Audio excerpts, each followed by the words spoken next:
Hi, all. Welcome to I Hate It Here, the podcast for HR and people professionals, all about how to make workplace cultures better. I'm your host and founder and creator behind I Hate It Here, Hebba. Each week, we'll dive into a different topic and talk about how it's impacting work and what you can do about it. Joining me today is Kim Rohrer. Kim, I'm so pumped you're here. Me too. I'm glad that we did this. Even before we began, I'm glad that we did it. Yeah. It took us a while, but here we are. We're going to look back on this and laugh and be like, yeah, we did it finally. Or as we like to say, we should just call this episode Kim and Hebba Take Over the World, because that's been our vibe lately. That's our ulterior motive behind this podcast and our lives.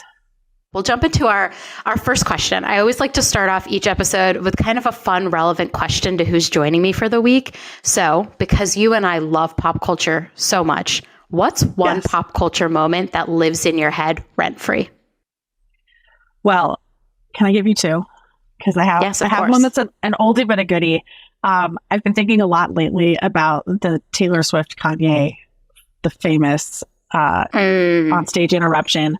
I'm sort of in a Taylor Swift mood right now. I didn't grow up with Taylor Swift. I'll just put that out there. So I'm a late blooming Swiftie. But for some reason I've just been thinking about that moment a lot lately. And I think about it more than I should, considering how long ago it happened. Are you mad? Like, what does it entail? Like, what feelings does it bring up? Just like, you know, those feelings where you're like, well, that happened and it was pretty shitty. But you know what? We know who the winner of all of this turned out to be. So like, it's hard, you know, in the moment, it was very like, this poor girl, like Kanye's a dick. And that's still true. But now she's not like this poor girl who just got interrupted on stage. She's like one of the most famous and magical pop stars out there. So I don't feel sorry for Taylor Swift anymore at all. But I think the other reason it's been living in my head rent free, but I think the reason that it has been at the forefront lately is because I favorited on Netflix the Miss Americana documentary, and I haven't watched it yet. But every time I open my Netflix account, it's like, remember how you want to watch this? Are you going to watch it this time? I'm like, no, I need like a shitty half-hour comedy. Like, are you sure you don't want to watch this documentary about Taylor Swift? Like, I do, but like not right now. And so I've been thinking, Taylor Swift has been on my mind. Hey, Taylor, best friend that I haven't met yet.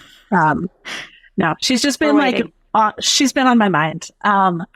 The other thing I wanted to share, which is a totally different vibe, is for any Summer House fans out there. There's a moment from many seasons ago where your favorite and mine, Lindsay Hubbard, says, "You haven't seen me activated." And I use that all the time. Like, you do not want to see me activated. It's one of my favorite stupid reality show moments. I can picture it in my head right now. I know where she was sitting at the table and what hand gestures she used. I love it. I love it. What a mess. What a mess. We're taking that from this episode. You have not seen me activated. I'm going to start saying that to people and wait for them to pick up on it. It's such a good line. It's such a perfect, like, oh, you think I'm mad? Like, it's like when Jewish mothers are like, you don't know from mad. Versus, I love that. No, you don't know. You don't actually know what this is like. I was trying to explain to my husband this phrase, you don't know from, which is a very common Jewish mother, Yenta type Jewish grandmother phrase. But I didn't realize how specifically Jewish it was until I said it around my husband. He didn't know what it was. He's not Jewish, if that wasn't clear.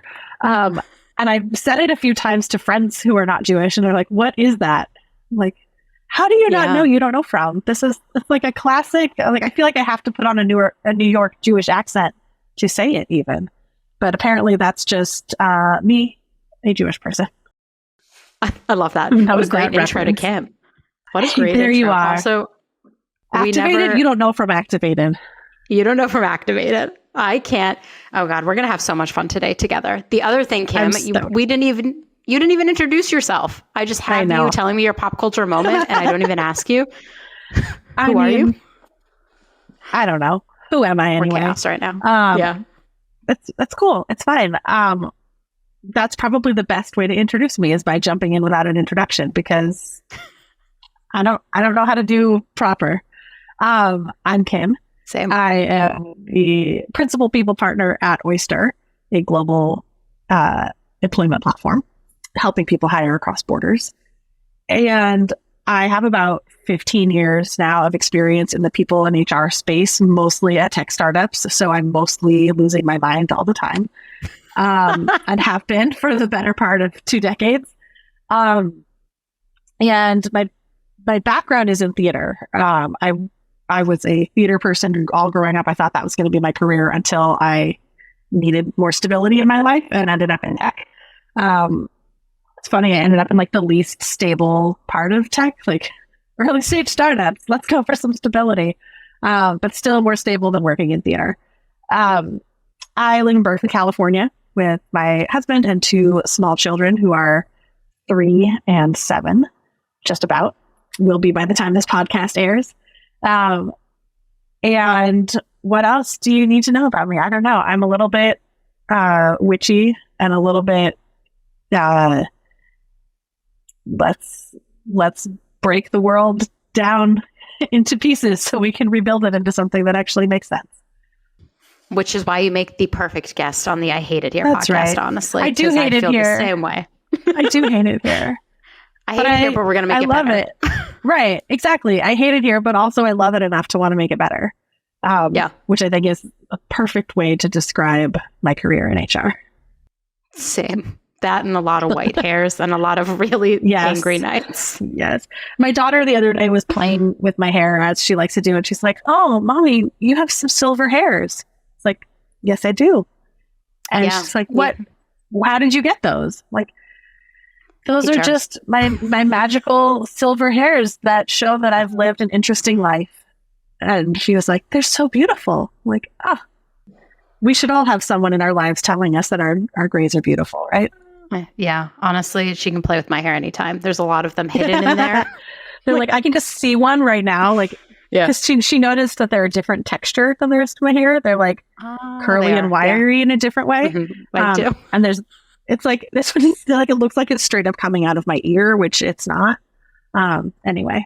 Join us today to talk about HR and white hairs that we're getting from working in HR. The perfect sponsor for like a hair dye would be great right here. But we don't have those. So we're about to go, the world is about to go back to school. Literally, they've gone back to school. They're going back to school. It's Labor Day weekend. So we're recording this right before Labor Day weekend. This will air right after Labor Day weekend. But something that you and I were talking about recently is we have all these kids going back to school. It feels like the first time since the pandemic started that things are maybe getting somewhat back to normal. And so we talked about that a lot, but what are you hearing from HR teams about like this time and space we're in? You know, I don't know if it's because it's like a self-selecting group of HR people that I choose to engage with, but I'm hearing a lot more kind of flexibility and compassion this year than I have in years past. I think the last 3 years really unlocked something for us in terms of just basic necessity of what we as HR leaders, what we as companies, what we as parents kind of demand from each other and expect from each other. And this year I've just seen a lot more compassion from companies that is, I believe, related to the push from HR that I've seen, again, self-selecting circle, but like I've seen people pushing for this for the last decade, for more flexible work, for workplaces that are more conducive to working parents' needs. And this is like the first year that I've really seen the conversation go from HR circles to the bigger company communications. Like you see more external communications about this from companies about supporting caregivers at work and what do parents need this time of year. And I hope it's not just because like the algorithm knows that's what I want to see. I hope this is more widespread than my own LinkedIn bubble. But I don't know, it feels more normalized now than it did even a couple of years ago. Do you think that a lot of that was because of the pandemic? Oh yeah, absolutely. In my spare time, my nights and weekends time, I work on a company called 10 Lab, where we're trying to change the game for working parents by working collaboratively with companies and their HR teams and their parents, parent employees, and also with government to kind of push the needle, like force the conversation a little more. And we really saw an uptick in the desire and the demand for that kind of conversation through the pandemic, when there was no hiding anymore. It's not like shit was working for working parents before the pandemic, but it certainly wasn't working when everyone was isolated at home with their children, trying to work, trying to homeschool, trying to keep their families safe. It just sort of exposed all of the cracks that were already there and amplified them in a way that companies couldn't ignore. And that's the scariest thing to me, is that we went through this collective traumatic experience, and now so many companies are like, back to the office, back to normal. COVID is over. Let's get back to the way it was before. It's like, A of all, no, it's not. And B of all, well, it was before, wasn't working. Like, why would we not learn from our past? History is doomed to repeat itself, and how many cliches can I come up with? The first thing that comes to mind is a Daniel Tiger song, because I just sang it to my daughter this morning about how it's okay to make mistakes. Try and fix them and learn something too. But what are we learning if we're just saying, okay, go back to the office, and now, like, if you are sick and you think maybe it's COVID, then stay home, maybe. Like, this is not the revolution that we need. And so I feel very grateful to be at a company that is fully remote, has been from the beginning, and also grateful for the privilege that I have to be able to make a claim for myself and say, I won't work for a company that requires you to be in office. That's an extremely privileged position to be in. And I recognize that. But I also know that there are millions of parents out there who need more flexibility, even if they are going into the office, even if they want to go into the office 5 days a week. The flexibility that we had when we were all stuck at home is something that we can learn from and adapt to the modern workforce. I don't want to say the post-COVID workforce, but the version that we're living with today. Like, why can't we learn from what worked for those 2-3 years and translate that into something that can work for a broader set of companies, a broader set of employees? And a lot of these things are not complicated and not expensive. It's just harder than going back to normal. Yeah. I think the pandemic was horrible for a lot of reasons, right? We've lost a lot of people's lives. We learned a lot. A lot of people are still struggling to recover from the pandemic. But I think the good thing, if there is any good thing, is that we learned a lot about what wasn't working at work. And I think about that quite a bit, because I am thankful for it as we're thinking about like the next future of work. Like, what is that going to look like? Yeah, it's going to look like all the things we uncovered during COVID that weren't working. Like, we don't support parents in the workplace very well. Right. Not to mention all of the research that's come out around people of color and microaggressions in the workplace, and how I can't remember the stat. Maybe if we can find it and edit it and post, put it over my face. Here's the actual number. But there was some big number, like close to 50% of employees of color that had been surveyed in this big nationwide survey said that they would not want to return to the office, specifically because when they're working from home, they face fewer microaggressions. And it's like, we have to contend with that as a society. We can't just say, well, too bad, go back to the office and we'll do an anti-racism training. Like, it's not going to work. Like, things are broken. Like, we can't just rebuild on a broken foundation. We have to start over. We have to create something totally new. And I think about kind of the weight that was on all the parents' shoulders during COVID, where they were being parents and then they were given flexibility. Now imagining being told, now you have to come into an office, and that flexibility is gone. And I think the part that, I mean, I'm not a mom, so like I don't even know all the things that you're dealing with on any given day. I'm sure it's so much, and I'm so empathetic towards that. But then I think about like all the women in the workplace and in couples, women are doing more of the primary caregiving. And I'm just like, why do we continue to not want to support our people? Right. why are we okay with this? I mean, I was going to say without going down a big long tangent, but why not? Let's go there. I think these systems are in place because they maintain the capitalist patriarchal model that makes certain people rich, right? Like it all comes back down to that. And the idea that if we don't support parents and caregivers, what are they going to do? Not take care of their kids? Like they're still going to do it. It's just going to be shittier, but they're going to put up with it because they feel like they don't have another choice. They have to have a job, they have to be employed, and they have to show up for their families. And what suffers is their mental health and their ability to take care of themselves. And that, if you're looking even just purely economically, like that makes them worse at work. Parents who are burnt out and, completely stretched thin are going to perform worse at work, which is going to make your workplace suffer. So you see it in HR when someone wants to hire interns and they don't want to pay the interns because free labor.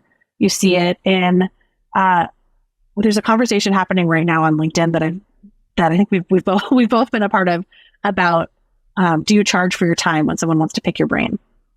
And how do you know when it's okay or when it's not okay? And the only reason we're even having this conversation is because women are starting to question how much of their time they're giving away for free. Because it's not the men who are asking to have their brains picked for free. It's just not. And there's kind of this like canary in a coal mine parallel to like, if you take like the most marginalized groups and you make something work for them, it's going to work for your whole population to make everything, make things better in the workplace for everyone. So you look at the challenges women are facing, and if you can narrow that down to like mothers and working mothers, and it's sort of like I'm a visual person that's not a visual artist, so it's hard for me to just like describe this. I can't like draw you a picture, but like the problems get progressively worse the deeper you go into the like subset of the population here. So like if you look at working caregivers, and then you look at working female caregivers, and then you look at working mothers, and then you look at working mothers of color, it just like gets harder and harder and harder. There's more and more that you have to contend with. But if we start solving for kind of what seems like the most niche segment, you start solving for everybody. Because regardless of how you identify and what explicit parenting needs you have, like we can all live better lives if we have more flexibility and more compassion at work. Yeah. I mean, But I will say, it is really fucking hard to be a parent. It's really, really hard to be a parent working full time. I don't know if I could do it. I really don't know if I could do it. Honestly, this is a conversation. I had this conversation with a lot of folks who are earlier in their careers, actually. This is one of those like kind of early HR career mentor conversations that comes up a lot, is like, how can you be a working mom today? How does that even work? How do you do it if you and your partner both work? Like people literally coming to me and asking just like, how? Like, can you share with me how literally it works? Because it seems so impossible to comprehend. And I think the only reason that I didn't ask those questions is that I have an absurd amount of confidence and just believe that if I want to do something, I can do it. So I have activated. I'm activated at all times. My boss referred to it as having a low shame receptor, which I love. It's kind of like, you just don't give a fuck if people will judge you. I'm like, that is correct, sir. So like, I want to be a working mom. I'm going to be a working mom, and I'm going to do it differently than the women who came before me because I say so. And that's, again, that's privilege. That's my particular strain of neurodiversity. That is experience. That is weird levels of confidence. But that's part of it, is like, you have to want to do it, and then you find a way to do it. And you can't like model yourself after one particular person, because that's the thing that we don't talk about is what needs to be true for working parents to be successful. And there's a lot of things that need to be true. And so if you look at, there's the famous image of the Bumble CEO who IPO'd with a baby on her hip, and everyone's like, yeah, working moms. Like, but where's the piece where she talks about all of the different components that made it possible for her to ring the bell while holding her baby. Like, let's talk about the access to childcare. Let's talk about the support at home. Let's talk about the spouse. Let's talk about parents. Like, we're living in a very strange world right now that's not designed in the way that people were meant to live and parent. We're isolated in our own spaces. Many people don't live close to family. So people are building their own communities, building their own support systems. It's very isolating. It can be very lonely for working parents. So if you combine that with feeling invisible at work and unsupported at work, we're really setting parents up to fail in so many different ways in this society. Yeah. I feel like I know the answer to this, but I'm going to ask it anyways. Do you think like the average parent at work feels unsupported? Yes, absolutely. Unequivocally, yes. I have talked to many parents who have been in companies where I've basically made parent support my like pet project amongst any other thing I'm doing with HR. I really have a focus on support for parents. And I've had parents consistently, like on a weekly basis, reach out to me to tell me how different it is from other environments they've been in, or specific things that they appreciate about the way that we've structured work and the way that we speak about parents at work. But I also learned this like through our research at Tend Lab, through work that we did to study the impact of caregiving in the workplace, that it's just sort of accepted that parents don't get support from their workplaces. And that's just okay somehow. But you just said like most people don't actually live near family that could support them. Right. And their company's not supporting them. So who's supporting our parent? Like who's supporting the parents in the workplace? A lot of families right now do not live near their parents to help them take care of their children. And there's no support coming from work. So where are parents getting any support from? From each other, from other parents. Oh, man. I know. But all of you have other responsibilities. It's true. I have this incredible parents group that I was a part of founding 7 years ago when I was pregnant with my first. And that group of, let's say it's like women and non-binary parents. There's like 30 or 40 of us that have consistently been a part of this group. And that is my lifeline. That has been my primary source of parental support for the last 7 years. Because it's a scary world out there in the parenting communities. Like if you look on like Facebook communities or baby center communities or like online communities for parents, can get very toxic and very scary and very unhelpful, like really fast. And so having a safe place to find your parent community is really important. And whether that's an in-person community or an online community, that's how parents are getting support, is from each other, from other parents. And this is why like parenting ERGs are super important at work. Having an ERG, whether it's for caregiving people of all types, whether it's specifically for parents, specifically for moms, how you structure that ERG will depend on what your employee population looks like and what your capacity the company has. But if a company can provide some form of that safe place for parents to talk to each other, it's not even necessarily about getting through parenting at work or how to negotiate policies or how to like navigate the world that you're in. So much of it is just like having a place to connect to other parents who are in the trenches with you. And I see that at Oyster in our Slack channel. We have one that's for parents and one that's for pregnant people. And both places, people have said like, it's just so nice to have a place where I can connect with other parents. And I know not everyone has a Slack community that full of trusted, loving, supportive people that they can go to, right? That's like, you might as well try to foster that at work. Try to foster that amongst the caregivers in your company. Give them space. If nothing else, like if you can't give like, expensive benefits or provide access to perks and apps and all these kinds of things, like the least you can do is make space. Yeah. People always ask me like, why do I care so much about this? Like I get asked a lot, like you're not a mom. Like, why do you care?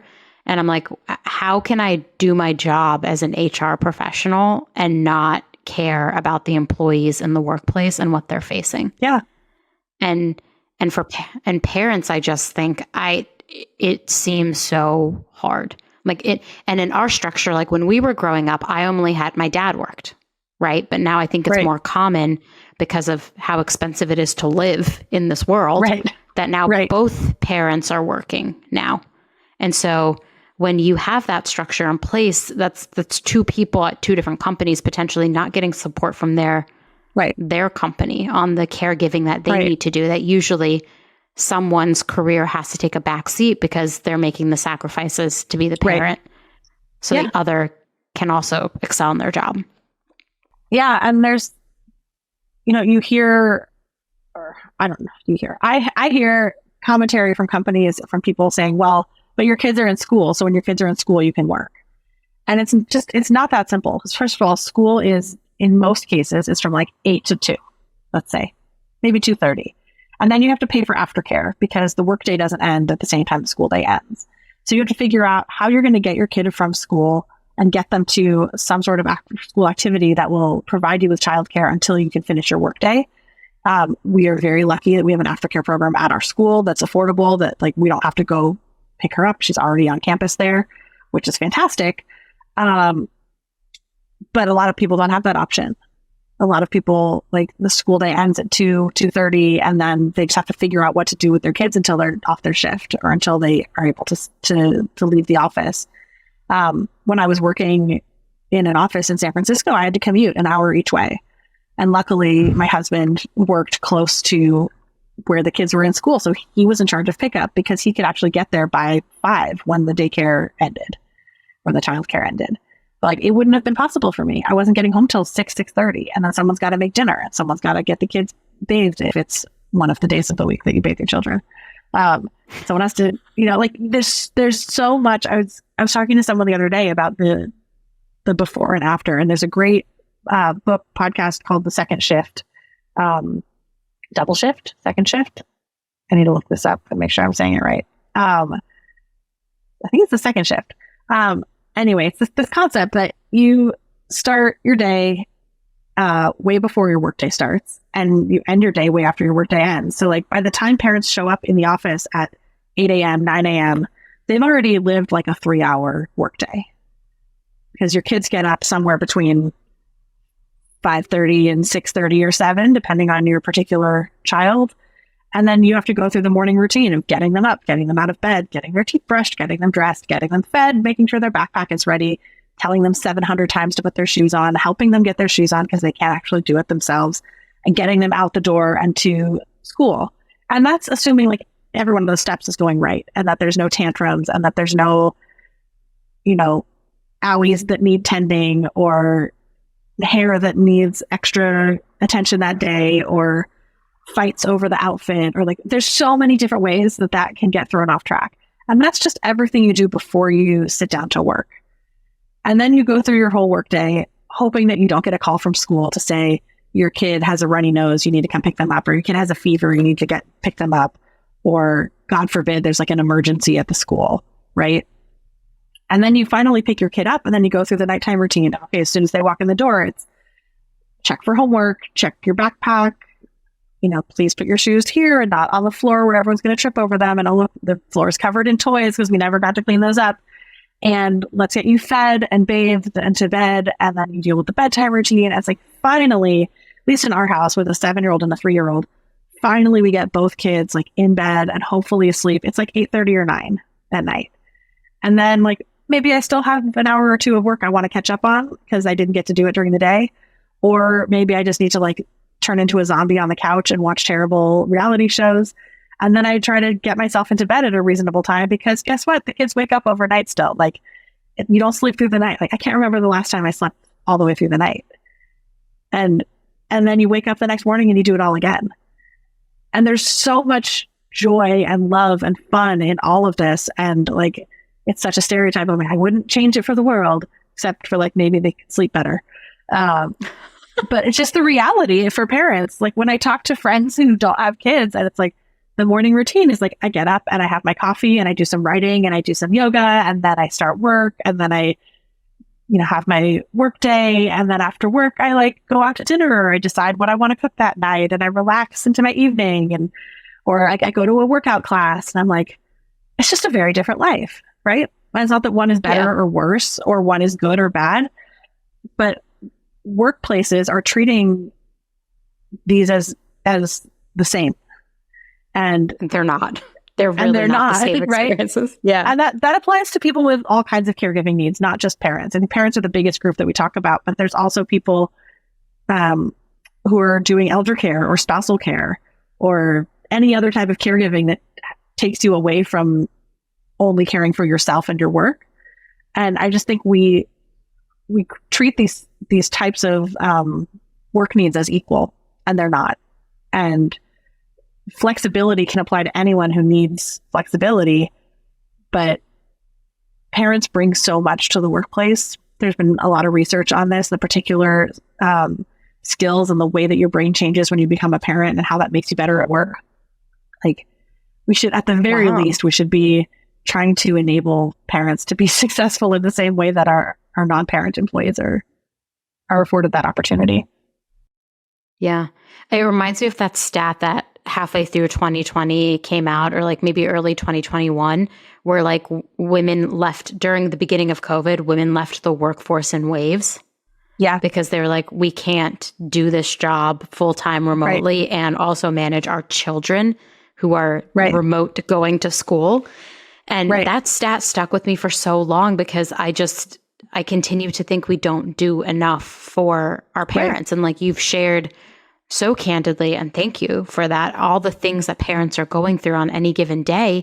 And it should matter to every HR person out there, because a portion of your workforce is parents.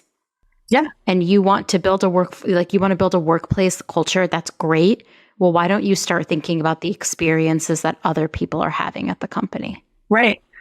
And do you even survey that in your demographics when you're looking at gender, age, race, tenure? Are you looking at caregiver status? Do you even know how many of your employees are caregivers? There's this great research that came out of Harvard several years ago that was about the end result was that employers thought that about 25-30% of their employees were caregivers, and that it didn't really impact the way they show up at work. And when they did the research, turns out 75% of employees have some sort of caregiving responsibility. And almost all of them, like the vast majority of them, said that it negatively impacts their ability to show up at work.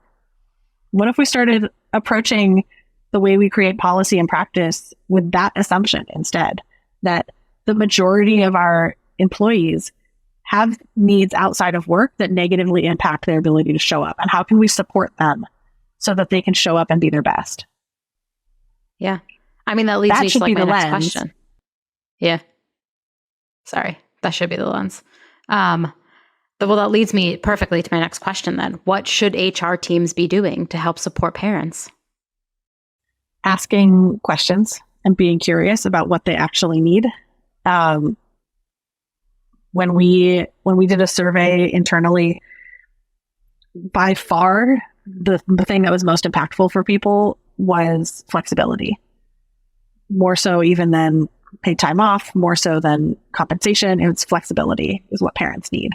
But, I don't claim to know everything about every caregiver demographic and how that's represented at every company. So start by asking. Ask the questions and actually be curious about the answers. Engaging in that dialogue helps you create programming or opportunities that are going to be right for your organization and your employee population. But again, it's pretty much a given that flexibility is going to be somewhere near the top of the list. And who doesn't benefit from flexibility, right? Like, everybody benefits from having more autonomy and more flexibility in their work. And so thinking about how do you actually make that feasible for your organization, whether you are completely remote and asynchronous forward, or you're all co-located in one office space, how can you actually build more flexibility into the way you work? And you have to be really intentional about it and think about it not just from an HR policy lens, but from a practicality and practice standpoint. I think a lot of times in HR, we get relegated to this like policy role, and are less involved with the actual practical application and stickiness of the policies. And that's where manager training, that's where employee training, that's where like frequent assessment, you have to think of it as behavior change. And when you're rolling out new programming or new business ideals or new ways of working, you have to think about what is the result you want to have after 6 months, after 12 months? How are you going to measure whether it's successful? It's not just about HR sending an email saying, choose your own hours. Now we have flexible work. Because then what happens is people don't do it consistently, and some teams do it better than others. And on teams where it's not going so well because they, for whatever reason, they don't have the right framework, then they start to say, well, flexible work doesn't work. And that's because they were unsupported in their process of rolling that out, right? So thinking about what will actually work for your organization and putting something in place that is like specific to the work that you need to get done, and making it custom by team or making it adaptable by team, and HR being that support and like supporting the managers and kind of holding their hand through the rollout with the goal of making it successful. The goal shouldn't be like right away, everyone can just do this on their own, because it's behavior change. Behavior change is hard. Yeah, flexibility it's a really interesting one. And like what you said about changing behaviors, also very hard. And you would think like us going through a global pandemic would make us like, I don't know, a little bit better at these types of things, but it's not, but we're not. And people are they're still really struggling to understand like why people need flexibility. So like I look at all these big CEOs that are saying, well, we must return to the office. We must return to the office. And I really just want to ask them, like, do you actually care about your employees? Because if you did, you would understand that like parents, caregivers, people of color, the LGBTQ plus community, none of us have good experiences at the office. Right. And you're also taking away the thing that's going to support us if we have that flexibility of not being forced to come to an office and do work. Right. Well, that's the question that I have for the world is like, I don't know that a lot of these CEOs care, because they see their workers as infinitely replaceable, and like they care about filling their staff with ideal workers, which is like the ideal worker model from I want to say it's like the 1950s. Or it's like, you are a straight white man with a family at home, and your wife takes care of your children, and you just go to work and come home, and that's the model. And if they don't actually care about having a more diverse workplace, if they don't actually care about the individual people who work for them, then what motivation do they have to make any change? Because like the pressure is not it's not immediately felt by them as the CEO raking in all the money. It's like, will the workers all go on strike? And now there's like, how many workers need to strike in order for it to be noticeable? How much damage needs to be done to their brand reputation for it to be noticeable? Why is this all the responsibility of the marginalized people to make the sacrifice and take the step to prove how valuable they are and why they need to have better support? I mean, this is why unions exist, right? This is why strikes happen.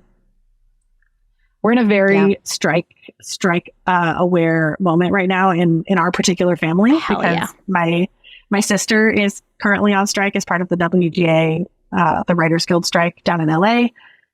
And my children are both obsessed with Newsies right now. So we've been talking a lot about strikes. My mom is also a teacher and was on strike earlier this year. So like striking and unions is a big topic of conversation in our little socialist house. But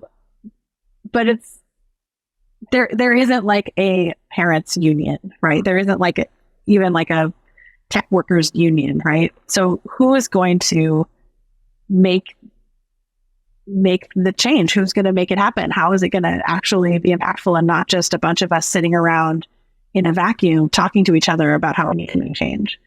I'm a part of an activist group called the Care Force that is a combination of people in journalism and media, in technology, in government, in like business, coming together to try to find solutions that combine all these different facets of society, because that's what you need. You need government and business owners and workers. You need people from all parts of the problem, frankly, to be a part of the solution. One of the initiatives we've been talking about is in the same way that there's mandatory reporting on race and gender representation now, finally. Yes. We want to see if we can get caregiver status to be a mandatory reporting category. It's a long way off. We spoke to the people who were responsible for the bill that resulted in the EEOC reporting, and that was like decades of work. So it's like, this is not going to happen overnight, but the only way to make change is to start somewhere. You can't just keep waiting. You can't just keep waiting. What would you say to the HR person who is trying to build a better workplace for parents and caregivers, but is getting pushback from their leadership team? Again, I feel like I say this for every answer always, but like, get really curious and demand answers. Depending on your workplace culture, like maybe demanding answers is not appropriate, but don't take no for an answer. Have open conversations with whoever you're getting the pushback from, and really interrogate why they're saying no. Do they have enough information for that no to be an informed no? And if it is a reasonable and informed no, depending on what you're asking for, it might be. Don't let that be the end of the conversation, the end of the sentence. In the same way in like improv, you always do yes and. I think with no's, it's always like a no, but what about this? And continuing the conversation and having a lot of different ways to move the conversation forward, because there's not one solution that's going to be right for everyone. And whatever small bits of progress you make, celebrate them. Because there's one thing that I have seen happen every single time. If you celebrate a very small win that is way smaller than you wanted it to be, people will be happy, and then they'll ask for more. And then that you have more data to back up why these things are important. If you don't do anything, there's nothing for people to react to. But if you give them something to react to, it's like if you have no parental leave policy, people will be like, oh, we just don't have one. Like, we just figure it out. But if you have a parental leave policy you get 8 weeks of paid leave, people will be like, well, this company gets 12. Why don't we get 12? And then if you do 12, then they're like, yeah, but my coworker in Europe gets a year. Like, what's up with that? And you just you have to be able to use the voice of your people. That's a whole different conversation. Let's talk about creating inclusive parental leave policies across 70 countries. That's been a fun time. But I feel like your job as HR is to push for these programs, but back it up with as much data as you can, whether that's data from what your employees are asking for, or data from what other companies are doing, data from research that's been done. This is not a new phenomenon, supporting parents at work. It's a part of our zeitgeist because companies were forced to reckon with it during the pandemic. But this is not a new thing, people struggling to balance parenting at work.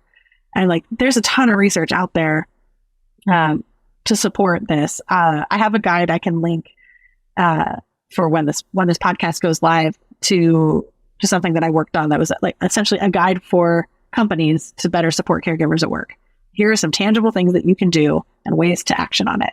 But a lot of it comes down to listening and implementing what's reasonable and making plans for implementing more, and really communicating with the people you're serving. Yeah. I can't wait for you to link to that guide, but I just think it's such an important conversation that we have to keep having, because we witnessed so much change in the last 3 years during the pandemic. And like you and I said at the beginning, we don't want to go back to the way things were. We want to build a better future, which is truly what I Hate It Here is all about. But I am thankful, Kim, that you joined me today so we can talk more and share more about what parents are facing in the workplace, because I just don't think enough people talk about it. And I feel like a lot of moms and new parents in the workplace are afraid to ask for what they need to be successful, when the reality is we as HR people should be thinking about that ahead of time and trying to build a workplace where anyone can be successful. Right. And we should be the voice of the people who are afraid or who are disempowered to use their own voice. Like, we have a position of relative power to use our voice to represent that. And for like a very super practical, tangible thing you can do is provide a list. Instead of just going to your parents and saying, what do you need? Give a list of options of like, here are some things that we've been thinking about. We don't know if they're all possible for our organization, but here's a starting off point. What from this list would be helpful to you? And is there stuff on this list that did we leave stuff off? Because to your point, a lot of working parents, especially working mothers, don't even know where to start in asking for what they need. Unless you've done like a lot of therapy or have a really motivational friend group, or have seen other examples, you don't know what to ask for, and you're scared to ask for it because there must be a reason they're not offering it. And if I ask for it, then I'm singling myself out as a needy employee, and I don't want to do that at a time when I'm already needy because maybe I need to take time out of my workday to pump, or I need to leave early to pick my sick kid up at school. I already need so much. How can I ask for more? And so knowing that that's the default place that a lot of working moms are coming from, how can you as HR support them in having a voice? And I will call out, because it's September now. We're just, for a lot of people, just getting back to school, whether it was a couple weeks ago or this week or next week. But as we're thinking about Q3 and Q4 and thinking about your planning for the next fiscal year, remember that by January, February, parents are already starting to think about their summer childcare. So our kids have just gone back to school, and by the time we're into the new year and we're kicking off Q1 and getting all started, there's another part of our brain that's thinking about what the hell am I going to do in June, July, and August. And that it happened so early was relatively new to me, because I've only had a kid in school that has summer break for 2 years now. But that was something I wasn't prepared for as a parent. And if I didn't have flexibility at work to make those calls to the summer camps, or to, frankly, to put a reminder on my calendar that at 10 a.m. I need to open the website for the summer camp we want to go to and sign up at 10 o'clock, because by 10:02 it'll be sold out, in February. Just knowing that parents are dealing with that on top of all of the other stuff they're dealing with, is just it's just good to keep that perspective in mind, that it's not just about you ship your kids off to school, now you can commit yourself wholly to work. There's a whole slew of other things that may be just as time sensitive as your work deadlines. Yeah. So what I'm hearing the from summer you, camp debacle is there's a really great New York Times piece on the nonsense of trying to find care over the summer. But that's all. I was never allowed to go to summer better than me. Yeah, I was going to say, I was never allowed to go to summer camp. My mom stayed at home with us, and I went to the public library. That's where I spent my summers. Yep. And a lot of kids my mom was not a working mom. Yeah. And today, you hear stories. There's, again, like I said, there's articles about this that speak to it way more research than I, but there's a lot of kids whose parents work full time and who either don't have access to or can't afford summer care. And so the kids stay home by themselves and are told, go to the library, walk to the park. You're just going to be home by yourself all day, every day during the summer. And some of these kids are not really old enough to be doing that. And it's just, parents are really, really struggling. Yeah.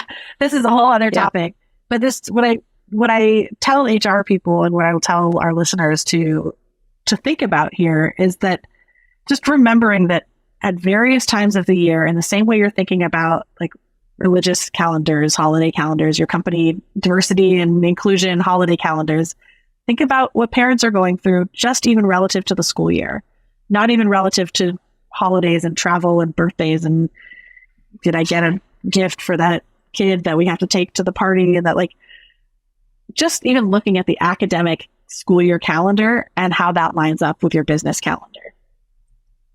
Even if it's as basic as, hey parents, are you going to need any extra support around back to school season? How can we help you in terms of finding summer childcare for your kids? Do you need time? Do you need resources? How can we help you? And companies do all kinds of things. There's a slew of femtech companies out there that are building apps and tools programs to support working parents. And if your company has the budget to work with a third-party provider to help parents, like, please fucking do it. Do that before you do like dry cleaning service or gym memberships. Like, please do this. Yeah. And if you don't, at least talk to the parents and find out what they need and what's stressing them out and how you might be able to support them, even if it's not financially. I do love that. I think a parents' employee resource group could be so helpful because a lot of times, like, parents want community in the workplace, and then you can find out through that community, like, what it is they need to be successful. So I love the step of, like, if you're wondering about how to support your parents, ask them, like Kim said, but also give them an opportunity to find community with each other. Yeah. Because that's something I just don't, I think we forget that during before the pandemic, connection was much easier. And now it's kind of hard. And if you could create a space for your parents your working parents and working caregivers, a space for them to find support from each other, and then also bring to you, the HR person, like what they need to be successful, I think then the buy-in is already there. Like, you have advocates already that want the same thing. Exactly. Yeah. And there's plenty of resources out there for models for employee resource groups and ways to support folks in terms of using them as a place to gather intel about what you can be doing better, using them as a focus group, basically. And I will say also, like, if you can, pay your ERG leaders to do the work that they're doing. Definitely. That should be that's the minimum. Please pay them. Okay. I've had a blast today chatting with you, Kim. I love all the things you make me think about. And I just feel like I leave our conversations with the ability to be more empathetic to what other people are experiencing in the workplace. So I'm just so thankful that you were able to join me today. With that, I still have one final question I'm going to ask everybody this season on the podcast. What is your one HR hill that you will die on? All right. This one goes out to my early stage HR friends. And that is, you do not have to be everything to everyone all the time. And you do not have to be everyone's friend. And you do not have to say yes to everything all the time. We get this reputation, self-inflicted or not, that in HR, your job is to help and your job is to help everyone with everything. And that is just not true. And it is just not sustainable. You are able to be in such a position of strength as an HR leader, but you have to draw those boundaries for yourself. Oh, I love that. I feel like I needed that pep talk today, honestly. I got you. No one's going to give you the boundaries. They're just going to step right over them unless you build walls. You got to fortify yourself.